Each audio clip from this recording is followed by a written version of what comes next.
Welcome, everybody. Just wanted to kind of have a pre-spring state of the program. Really excited about getting started on Sunday. We've got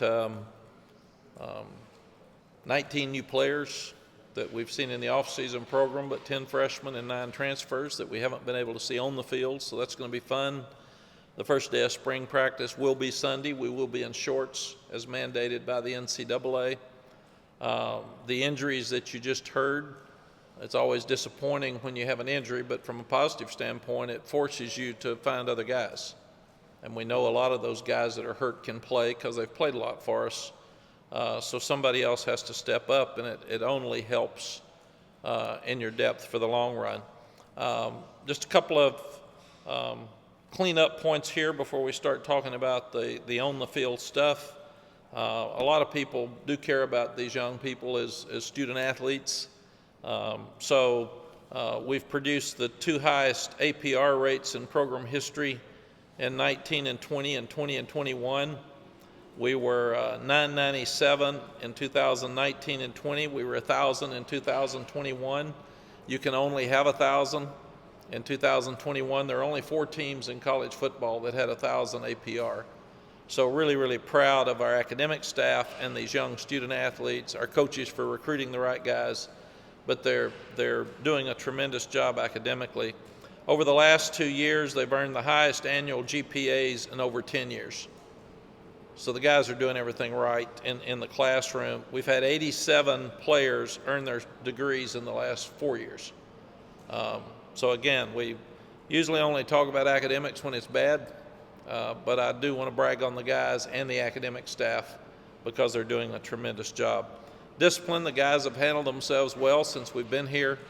Again, usually if you have a bunch of guys get in trouble, it's a problem. When you don't have guys getting in trouble, people don't say much about it, but I'm really, really proud of these guys. I'm proud of who they are. I'm proud of what they're doing academically. I'm proud of the way they represent the university, and they've also done a tremendous job for us on the field. Recruiting's going really well.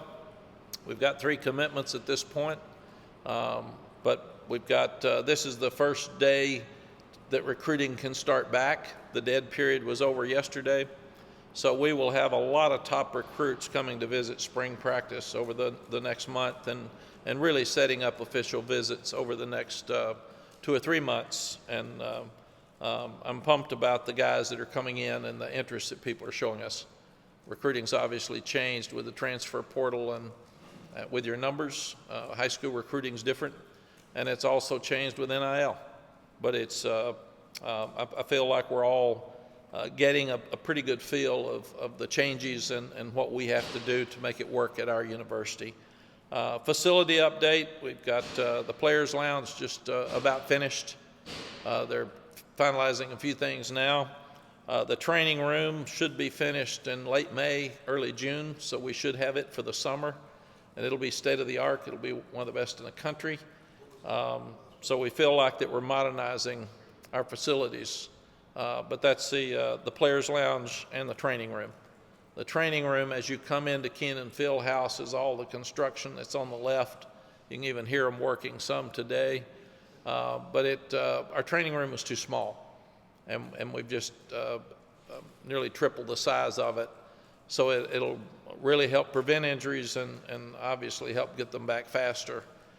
So that was a huge step moving forward. And a lot of that's thanks to Eddie Smith, who owns Grady White Boats, one of our great boosters. He gave a significant gift to help us get back in the right place with the facilities.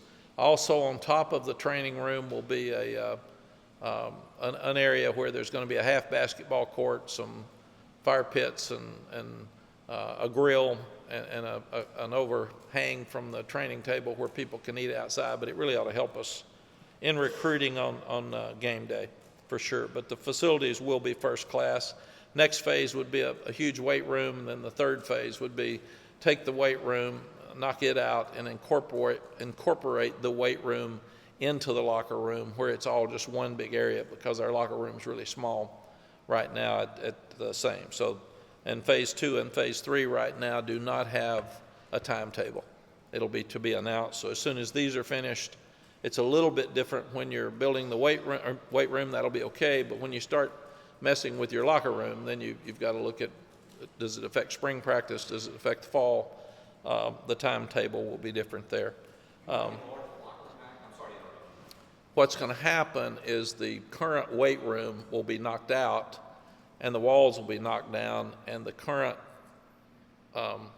locker room will be incorporated with the current weight room, and that'll just be a huge area that will be all locker room. Okay. Because we really don't have as much space in it.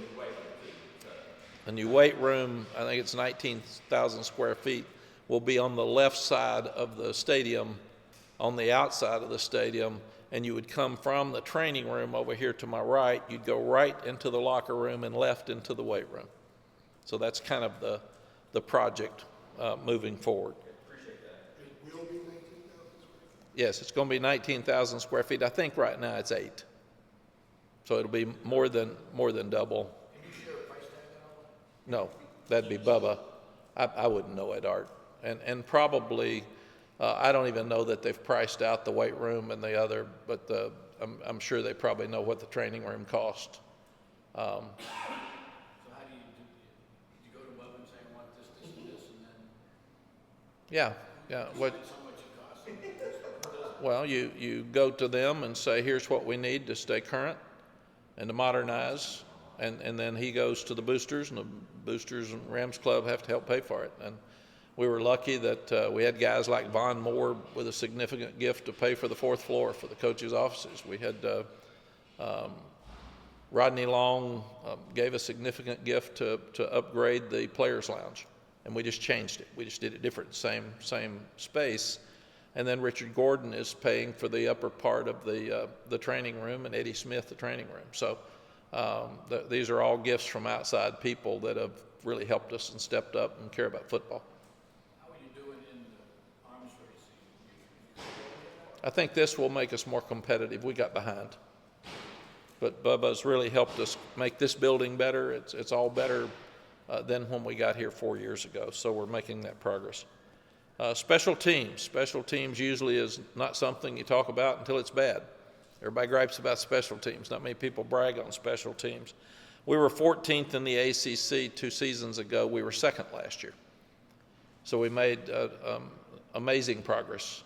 And still we've got to do a better job of taking another step in creating game-winning plays with special teams. A huge part of special teams is depth, and transfer portal has hurt that with a lot of people. I think we had 5 walk-ons playing on special teams against Oregon in the bowl game because we had some people leaving and some people hurt. Special teams is so much better than it was. Now we need to start looking at being one of the best in the nation, not just one of the best in the ACC. And we got a new kicker, we got a new punter. So all those things will help along with the ones we've got. It'll be fun to see them compete this spring as well. Offensively, we've had 4 good years of moving the ball and scoring points. The problems have been, we had a problem with tackles for loss in our first year. We're sitting here at the 4th year, and we were still 91st in the country, having too many tackles for loss against our offense. We were 10th in the ACC. We had a problem with sacks 4 years ago. We're still sitting here at 102nd in sacks nationally and 7th in the ACC. Red zone scoring, we were 106th with 12th in the ACC, and we did improve in red zone touchdowns. We're 61st in NCAA and 5th in the ACC, but that's an area that we've got to continue to recruit and continue to improve in our offense, because we've been talking about fixing those things. We haven't fixed them yet, so it's time for us to fix them. So we talked about Coach Lindsey.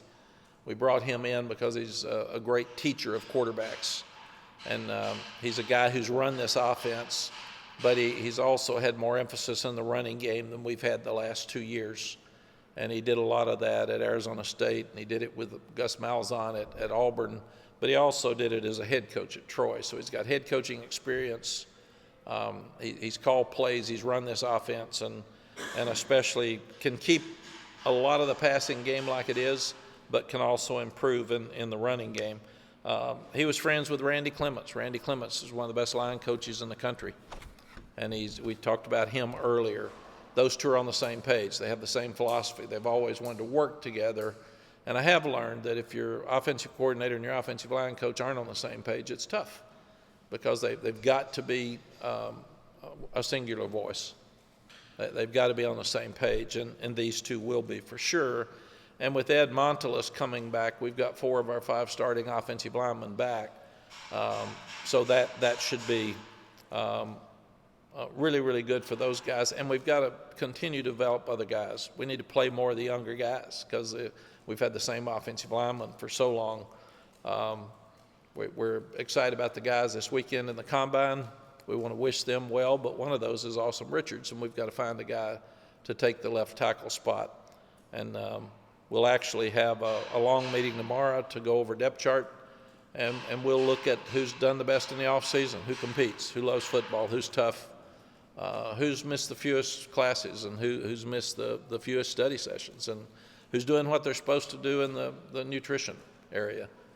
So we'll incorporate that into what our coaches feel like are the best way to start on Sunday.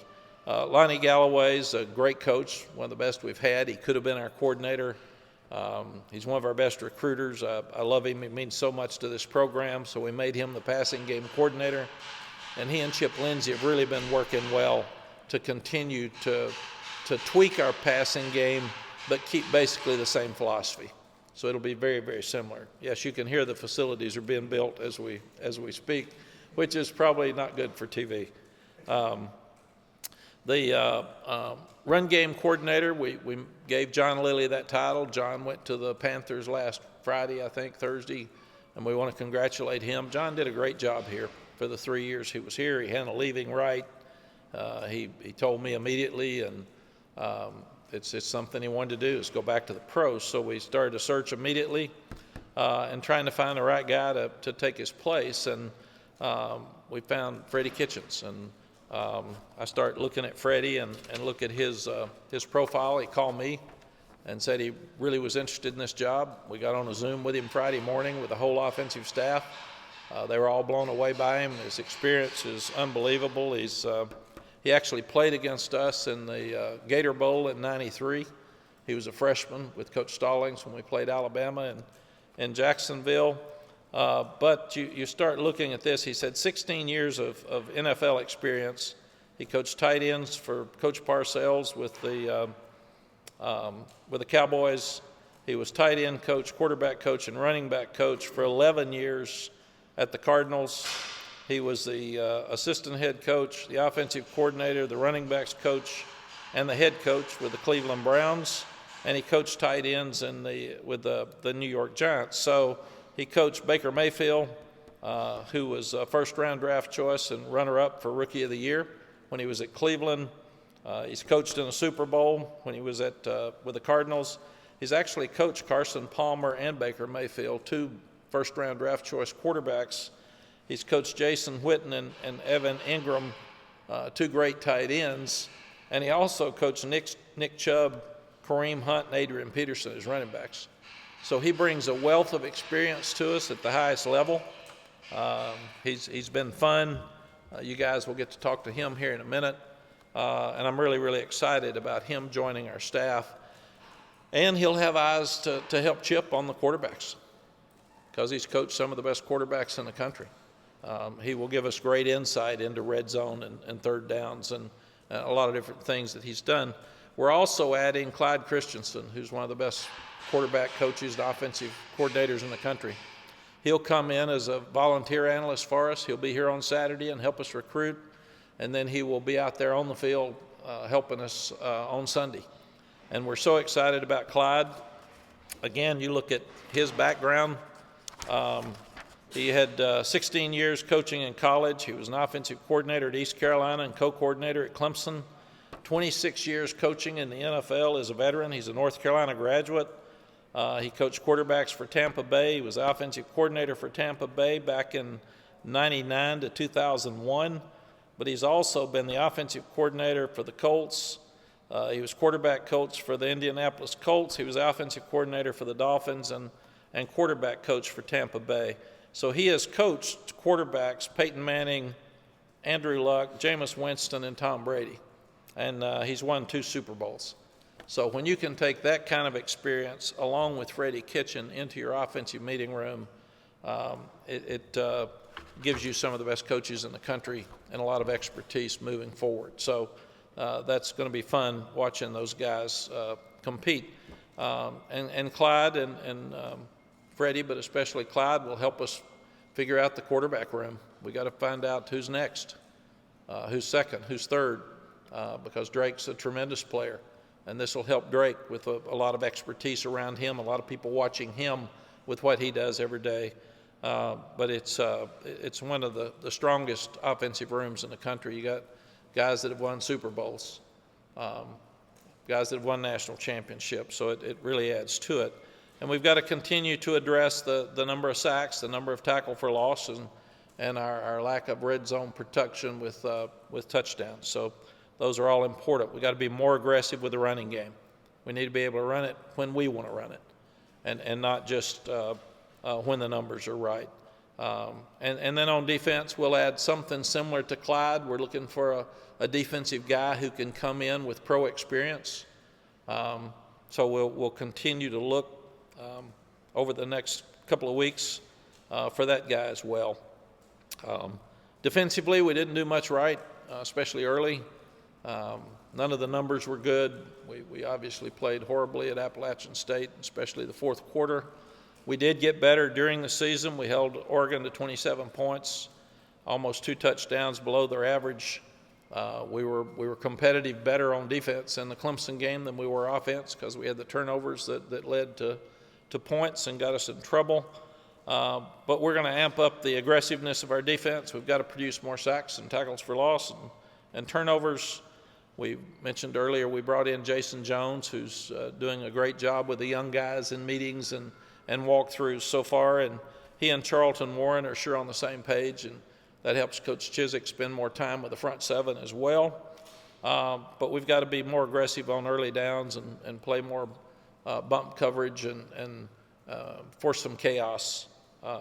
So we'll put press, man-to-man. All of our defensive coaches went to places who had tackles for loss and sacks and forced more turnovers a couple of weeks ago and came back with some great ideas that they can incorporate starting spring practice on Sunday. DJ Jones came to us and said, I want to help this team, Coach. And at a time where there's so much selfishness and people transferring across the country, DJ said, I will do anything you want. So we're going to look at DJ at safety. He will still play some at running back because we'll be limited at running back with the injuries this spring. And he'll also probably have 4 spots on special teams because he is such an unselfish player. Depth chart, like we said, we'll have a long meeting tomorrow. They're going to be graded on off-season effort, toughness, who loves football, accountability, class attendance, nutrition, all of those type things. We're going to have tremendous competition this spring. We've got a lot of older guys, some really talented young guys, and it's going to be fun to watch them compete. Questions? Mack, I had a head coach tell me one time that he would never hire a head coach to be on his staff because of whether it's ego or just stubbornness. It was hard to kind of get them on. You now have 2. I think Gene is different since he had coached with you before, but what makes Freddie different in that regard, and what makes you comfortable with Freddie? Yeah, you know, CL, Larry Porter's been a head coach at Memphis. Chip's been a head coach at Troy. And then you start looking at Freddie, who's been a head coach in the NFL, which is different for sure. And then Gene's been a head coach. So what I want are the absolute best coaches I can get on our staff. I want the best knowledge. And what we've got to do, and it's always hard, is coaches have egos. And they feel really good about what they've done to be successful. And then you've got to do what's best for us. You got to do what's best for our players. You can't just put in plays, who are our best players and what do we have to do to get them the ball and be successful. And I've been sitting in meetings over the last couple of weeks, and now with Freddie just the last couple of days, and they're all really, really on the same page, and they know that we were really good last year and had a chance to be better. And what we're trying to do is take the things in the off season that will make us better with the players. They got to be more accountable, and we're trying to figure out the coaches getting more on the same page so we can continue to grow in the passing game but start over in the running game and be better offensively. And I mean, Freddie's been coordinator, he's been the running back coach, he's been the tight end coach, he's been the quarterback coach, and he's really tough. He's animated, he's fun. You all will enjoy him here in a minute. So I'm excited about the rooms. I think these rooms they're full of great coaches, and we are responsible to these players and really our fans, but mostly the players, to give them advantages when they play against the opponent. That's what a good coach does. And we're responsible for all three phases to make sure that we have schemes that give them the best chance to be successful. That's who we are. We're responsible during the game to adjust if things aren't working well to whatever they change on the other side of the ball. And that's what good coaches do, and we've got to do a better job of that.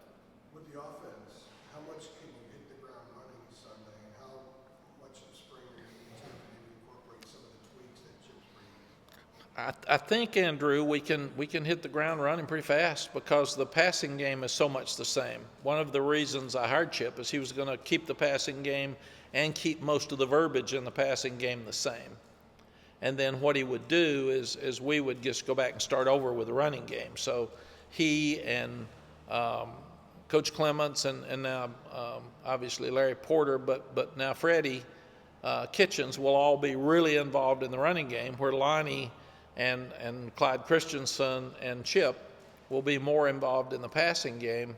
But in the meetings, they're all on the same page, and there's a lot of similarities. And Chip grew up as a friend of Freddie Kitchens. They grew up 20 miles apart, and Chip was the receiver, Freddie was a quarterback, and they went to camps together, played against each other in high school. So when Freddie was at Cleveland, it's funny how all this ties together. Chip used to go up and visit with him on offense, so they've all got very similar philosophies. When Freddie told me when he was offered the quarterback job with the Cardinals, first thing he did is he called Clyde Christensen, and he flew to Indianapolis and spent 4 hours with him talking about coaching quarterbacks in the NFL. So everybody in the room is tied together, and that makes it easier and more fun as well. And I know that Freddie turned down some NFL jobs to come here. So he didn't tell me that, but I've heard it from other people. So he's all in. He wants to be here, and he has hit the ground running. Mack, with John Lilly leaving so soon before spring practice, it sounds like it was pretty unexpected, right? Yes. How have Bryson and John and Kamari, all those guys in the tight end, how have they handled this shift? Michael, I've told the players that there's a transfer portal for you and there's a transfer portal for the coaches too. They're moving all over the place, and as Sally used to call it, the silly season.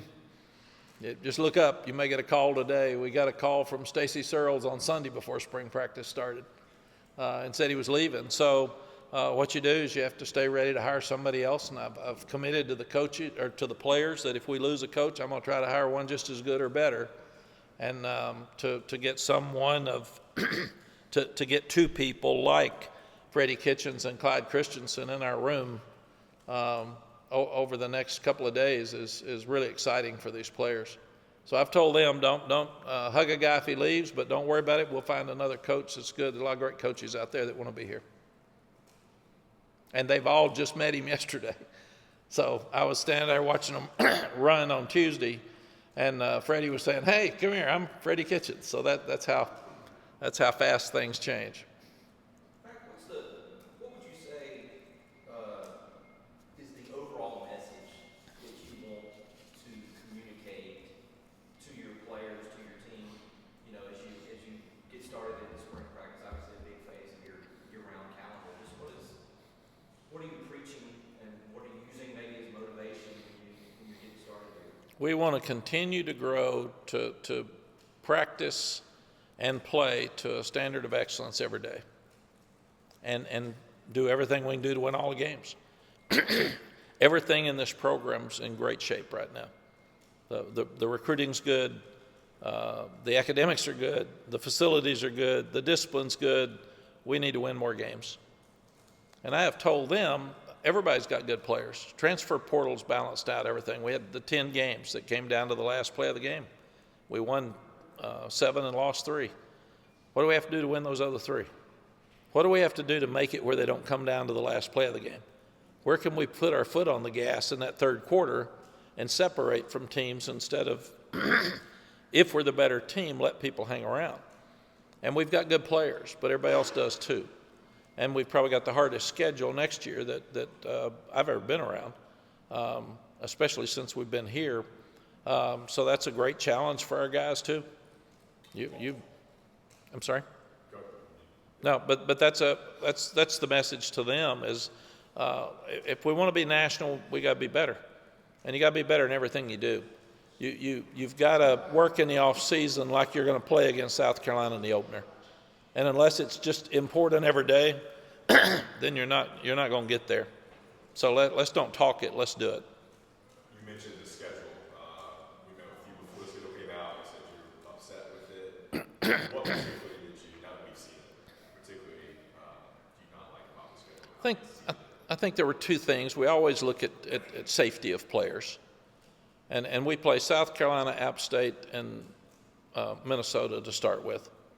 And then our ACC group sends us to Pittsburgh, which is as physical as any game we've got the next week.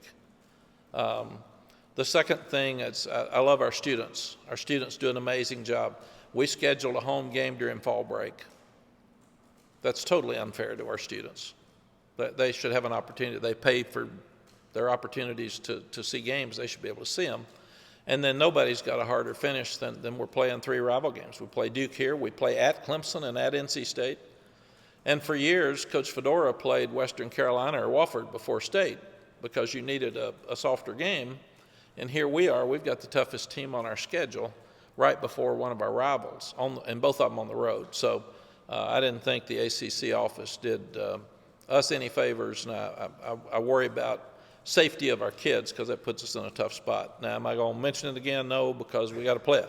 And I wouldn't have mentioned it if you hadn't brought it up. So. Yeah. What game? I got a quick question. With the fall break, do y'all usually ask the ACC, like, this is our fall break, and every school has fall breaks? Yeah, I don't have anything to do with scheduling, so it'd probably be Rick Steinbacher and Bubba would be the 2 to ask. And then with the 3 games to start the season, those are games that y'all, Minnesota, App State. Yeah, we schedule that, and I thought that schedule's tougher than I would have scheduled. Do you like the bye week where it is? I think it's after Pittsburgh. Yes, I do. I would rather have it before Pittsburgh. Okay. But yes. What game is the fall rivalry? That's all I have. Virginia, which is a huge game for us too, and for our fans and our students, and so I just I didn't. Yeah. Yes. Art? Aren't you favored, really, 4th year here, aren't you favored in the first 10 games? No, we won't be favored in the first 10 games. First 10, you won't be favored. Well, I don't know. I hadn't thought about that. I don't look at favors. I watched Indiana beat Purdue 2 days ago. Purdue is a top 5 team, and they got killed by Iowa last night. So you're basketball and football are still sports, still emotion. So. Your schedule looks like, I know it's a challenging schedule, but it looks like you could be 9-1 and 10-0 after 10 games, based on how long you've been here and the changes in other programs and the fact that you will be favored in all 10. Don't you think we're favored against Duke playing here in Chapel? I don't have any idea. Things change. Nobody thought Duke was going to be any good last year, and the man won Coach of the Year, and they had a great team. So. I don't think we will be. Minnesota won a bowl game. I think they won 10 games, 9-10. So App State's obviously, we were favored by 2.5 last year. We won by 2, and everybody got mad. So that's just, I don't worry about who's favored, Art. I do know I've been doing this long enough to know that the favored team doesn't always win. I know that, Matt, but I've seen that because we have beaten those theories. So. You've been here for 4 years, you're building, and that schedule came out, and I went, okay, maybe 0-1, but then 1-1, 2-1, 3-1, 4-1. It looks like it could be 9-1 based on 7 games at home and how long you've been here versus some of the others. We could be. I hope we're 10-0. Me too. What else? Mack, we're picking up Clyde to come in and help. You talk a lot about facilities and getting competitive on that. Your take on analysts, because you hear about that and all these schools have a ton of analysts. Where are you there as far as what you need, how many you need in that process? Tommy, I don't want too many. I want somebody who has something to do. I talked to Bill Belichick one time, and he said, I don't want anybody in my building that doesn't have a very distinct job description, because I don't want people laying around without much to do. And I agree totally with Coach Belichick. The second thing is we don't have the money that a lot of people have to have. We've probably got 70 people in our program. A lot of the people that you're talking about have over 100.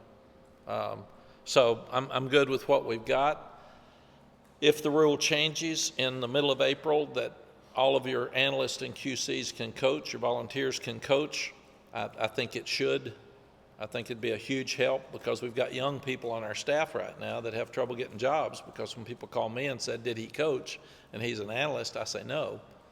And a lot of the programs across the country are letting them coach.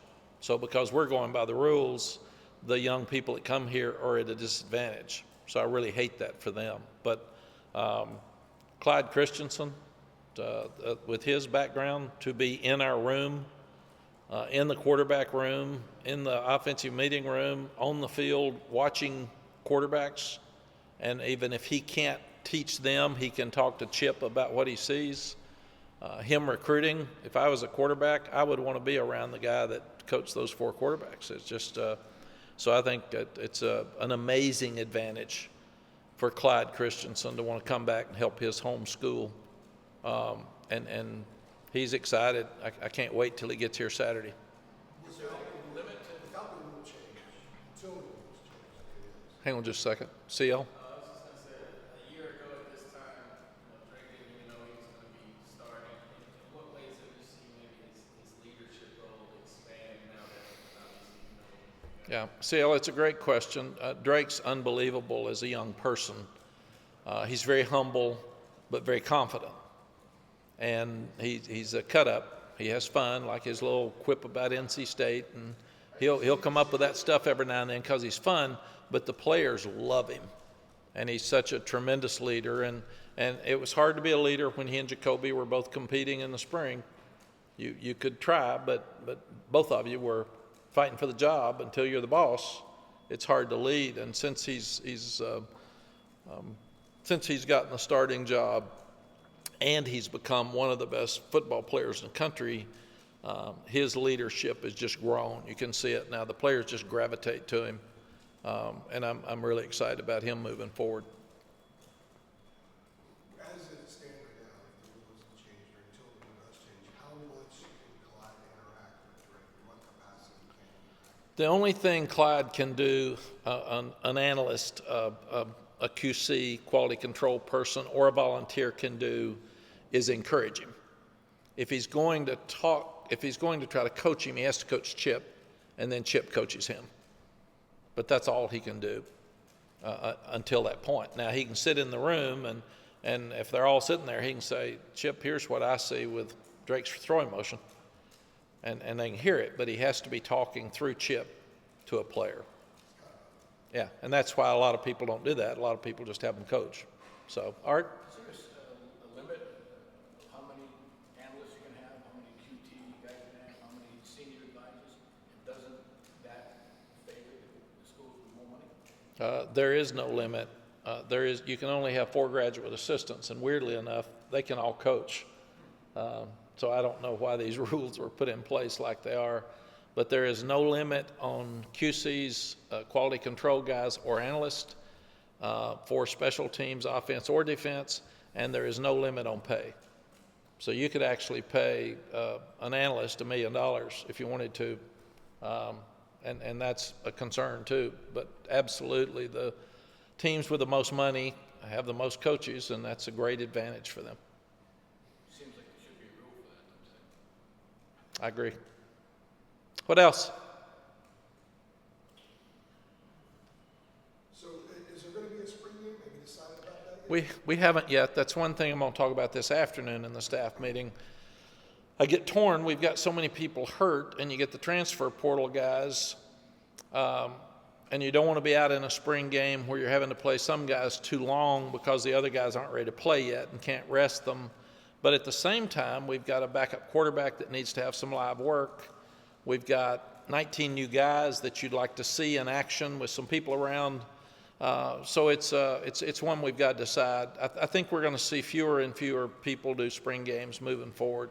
So you may have a scrimmage of some kind, or a thud scrimmage with your older ones, and then a real scrimmage with your younger ones. But that's something that as a staff we've all got to make a decision on. Do you get a lot out of the spring games? Have you gotten a lot out of them in the past, or is it just to do with a couple of guys but not with most of them? I do think the fact that you've got young guys that are playing in front of a crowd with pressure the first time really helps them before the opening game next year. And that's all you get out of it. You actually lose a practice day. You always said you need to win the spring game, or the fans want you fired right after the spring game. So first time I was here, I think I had the best against the rest, and it was 6-3 at halftime, and I had to go in and say, come on, man, just put anybody in there, but we got to score some points if I'm going to get to stay. And then we didn't score any points in the fall either, so it was the same way. And you talked about flag football at the NFL? Yeah, we could. The thing is, I'd rather practice. And I think that's the thing you do. If you're going to have a spring game, you're going to lose a day of practice. But if it overrides that you need young guys that get to play, like we've got 2 high school linebackers that really need work, but Said Gray and Power don't need that work. So should we have a spring game so the 2 freshman linebackers can play in a game and we can see what they look like in a game before the first game of the season? What's the next step for Drake? Drake can really improve in a lot of areas, and he would be the first one to tell you. He really wants to work on his footwork because he's so talented. He can throw the ball off balance and without footwork and still be really good, but when he gets his footwork better, he wants to work on his throwing motion some. He wants to work on having a better presence in the pocket so he doesn't drift, because some of those, he readily admit, he and Sam, some of the sacks were on the quarterback because they got to get rid of the ball. They got to drop the ball off more. We can't always go for the deep ball. And now you got Chip, you got Freddie, you got Clyde. You've got a lot of help from some of the best that have ever done it in that room. So it's going to be fun to watch those quarterbacks grow. Anything else? Is there a name on each position, each side of the field you're excited about having a spring young guy that you think is going to explode? I really want to watch those 2 new receivers, Tez Walker and Nate McCullum. They're experienced. We saw Nate a bunch. We didn't see Tez as much, but his film's unbelievable. So I really want to watch them. I want to watch the 2 freshman running backs. I want to see where George Pettaway and Omarion Hampton can grow and go, because they both are very talented. We got to find the next quarterback. Who's that? So Tad Hudson's here. I want to see him. Connor Brewer didn't get to play. Harold didn't get to play a lot last year, so he didn't get to practice a lot. So he needs to come back because he was really hot and good when he first got here. And then Jefferson Boaz has a new chance because he's got new people watching him. So I want to see those guys come. There's 2 new receivers here, the brand new, fresh, young guys with Paul Billups and Christian Hamilton. So it's going to be fun to watch them on Sunday and watch them run. And then we've got a lot of new secondary faces. So how's it going to be with Elijah Huzzy jumping out there at corner? He played so well. Is that going to work for us? And are we going to be better in the defensive line? We have to be. So we got to make progress there, and we need to make it immediately. So I want that to start Sunday and have more urgency and up front and more penetration and young linebackers. Tommy Thigpen did a great job with his 2 linebackers, but we didn't have any depth, and that made it really, really hard for special teams and him. So we got to get a bigger room there. So I think really there's a whole lot of competition, a lot of guys to look at, and you see a guy like Travion Travion Green. You hate the fact that he got hurt because we really needed him. But I saw him. He's out there moving around. And a lot of the guys that are hurt, like Ed Montelis, they're going to be able to work in the spring. They just won't have contact. But they can still do drill work and footwork and learn those schemes. So summer will be important for all the guys that got hurt. Mack, that linebacker obviously did get to be a thin position. You obviously had 2 studs up front, but they played a ton of snaps. Like, I know you said you're going to go over the depth chart in full tomorrow, but I mean, you have a sense of who could be running alongside Cedric and Power Apples. Like, I mean, like who are the guys in the mix there to maybe win playing time this spring, do you think? Well, a real disappointing one was Sebastian Cheeks, because he has a chance to be really good, and he'll be out there, and maybe he can do 7-on-7 and drills, but he's not going to have contact, and that really hurts us. I wish he did. And then you've got the 2 freshmen that are coming in, and then you've got Caleb Lavalley that comes in June. But we can't ask Ced and Power to play every play. I was so afraid as a head coach every game if they get a targeting call or get hurt. We just didn't have much experience behind them. So that we've got to get that fixed. And one of the most important things this spring, we got to get the 2 young running backs to go. We got to find another quarterback, but we've got to get more depth at linebacker. I'm sorry, and Deuce. He's in the mix. Yes, Deuce Caldwell is definitely in the mix, and he will be healthy. I'm sorry, and Huckle Road played as a walk-on last year, but you'll have Deuce and those 2 freshmen and Huckle Road will get a lot of looks this spring because we'll limit Power and Ced some just because they played too much. We didn't substitute in the offensive line as much as I'd like, and we didn't have anybody to substitute at linebacker. Rara played some, but we really just didn't have any depth at all. I would tell Ced and Power before every game, you can't get hurt, and you can't have a targeting call. So just understand that. Now go play your butt off. Mack, for years, Clemson is an example or an exception in Florida State the first time here. But for years, people said everybody in the ACC has good players. Nobody has enough of them. Would you agree with that based on what's the perception of the football league versus an SEC? And how does the depth compare to when at Texas when you had it going? The depth when you got somebody injured, you put in a guy who you know is going to be good substitute. Since I've been here, Clemson's had as good a players as anybody in the country, and that's why they're in the playoff every year. This was an unusual year for them. Miami has got great players. Florida State's got great players, and both of them are recruiting better. So it would get that way. I would think the rest of us have a lot of good players, but we've sometimes I talked to the staff about this yesterday. You've got to cross-train to make sure your best 11 are on the field. So if your backup right corner is better than your starting left corner, then you move him over. But if the starting guy's better and he gets hurt, but this right corner is better than the backup left corner, then move him over. Let's don't be so stubborn that we handcuff ourselves by scheme or by depth chart. Let's play the best players. You look at it that way, guys, you can play multiples. Yes, sir. You cross-train everybody that you possibly can, just like DJ Jones.